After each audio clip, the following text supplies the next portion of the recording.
Bonjour à toutes et à tous, c'est Vieux Chat. Aujourd'hui, je vais vous présenter Sur la dalle par Fred Vargas. Il s'agit d'un roman policier mettant en scène le commissaire Adamsberg et son équipe. Des meurtres étranges ont lieu dans une petite ville de province. Et lorsque le principal suspect se trouve être le descendant de Chateaubriand, les supérieurs d'Adamsberg lui demandent de prendre en charge l'enquête. Le voilà qui se retrouve ainsi dans un village où tout le monde se connaît et où un meurtre est un événement plus que rare.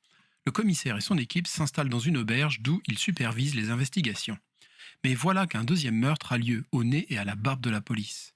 Commence alors un jeu du chat et de la souris entre Adamsberg et là où les personnes coupables. Cette série d'homicides semble sans logique. Le but est-il de jouer avec la police ? Les victimes n'ont pas de lien. Alors, quelle est la motivation pour les assassiner ? Et qui est ce malfrat sans scrupules qui essaie de s'en prendre au commissaire et à son équipe ? Le style de l'auteur est toujours aussi fluide et émaillé de rêveries poétiques. Les digressions et commentaires oniriques du commissaire enrichissent la trame narrative au lieu de l'alourdir. Ces moments donnent de l'épaisseur à l'intrigue et l'humour fréquent est légèrement distillé dans le récit.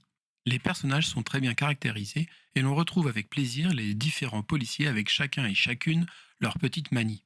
Les personnages secondaires ont aussi leur heure de gloire et ne sont en rien de simples faire-valoir.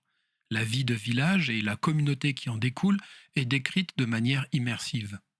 L'auteur sait tout autant narrer des moments d'action intenses, sans jamais perdre le lecteur dans une avalanche de détails, ni succomber à la facilité de synthétiser un moment violent en quelques phrases.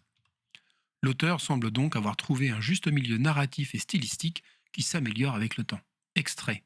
Avec le retour d'Adamsberg à Paris, la routine reprit ses droits à la brigade, sans nul cas remarquable susceptible de capter l'attention du commissaire. Du point de vue d'un flic, ce rare ralentissement des affaires était une aubaine à saisir.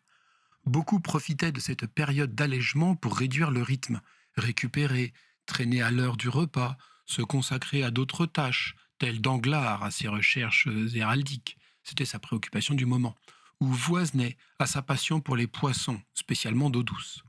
Le dépérissement de ces animaux sous l'effet du réchauffement et de la pollution l'atteignait comme s'il eût été poisson lui-même.